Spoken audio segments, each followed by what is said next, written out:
Wasileski-Vernetti. What are we learning today? Well, kids, something wonderful. And that wonderful is the topic of semicolons. So please write that down on your note sheet and let's begin. So the first reason that you might use a semicolon is, wait for it, is to join two independent clauses, also known as sentences. Remember, an independent clause is a sentence, as in it has a subject and a verb. So when you're joining them, you want to have a subject and a verb on each side of the semicolon. For example, and write this down, kids.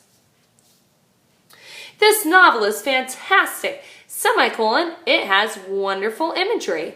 So basically you have the subject verb on the left, novel is, and the subject verb on the right, it has. And notice that both sentences are interrelated. They're not completely irrelevant to one another. So, for example, you would never want to say, the weather is terrible outside today, semicolon, I love hamburgers. Okay, so now that you've seen my sample, please write down one of your own. Next up is,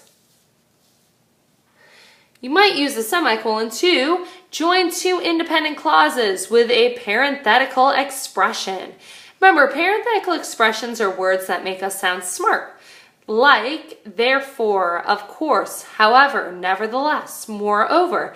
So sometimes we'll throw one of those in there to appear a little bit more sophisticated.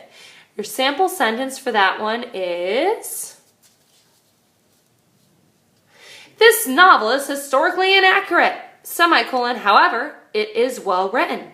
So please notice novel is on the left is a subject verb and it is on the right is another subject verb. And we have the semicolon, however, comma. If we had the however in another part of the sentence, like this novel, however, is, we would put commas around it. But since it's joining the two sentences, we put a semicolon, however. So now, please make certain you write a sample sentence for number 2, and if you didn't, for number 1, based on the sample sentences that I have here. Okay, it's now time for our break. What would the dogs say, or what do the dogs say? Milton, Marvin, you want a treat? Come here, guys, treat time. Ah, here they come, here they come. Okay, sit, boys. Sit. Good, Marvin. Milton, sit. Milton's a little stubborn today. Milton, Marvin, what do you guys have to say about semicolons? Well, a semicolon adds sophistication to your writing, but do not overuse them. Milton, what do you think? Okay, thank you, boys. Good work. All right, moving forward, make certain you jotted down that little tip from the boys. What are some don'ts for using semicolons? This book is boring, semicolon. It needs more action. You do not need to capitalize the first word after a semicolon. Simply unnecessary. Number 2, she is a famous author, semicolon, but she is a recluse.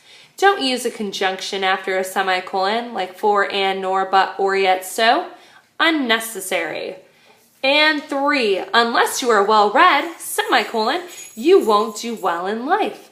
You don't put a semicolon after a dependent clause. You need to rather put a comma. So make certain you have all of those written down. And please do the additional practice at the bottom. Just want to see you write a short response, maybe 7 sentences, and use at least 1 semicolon within.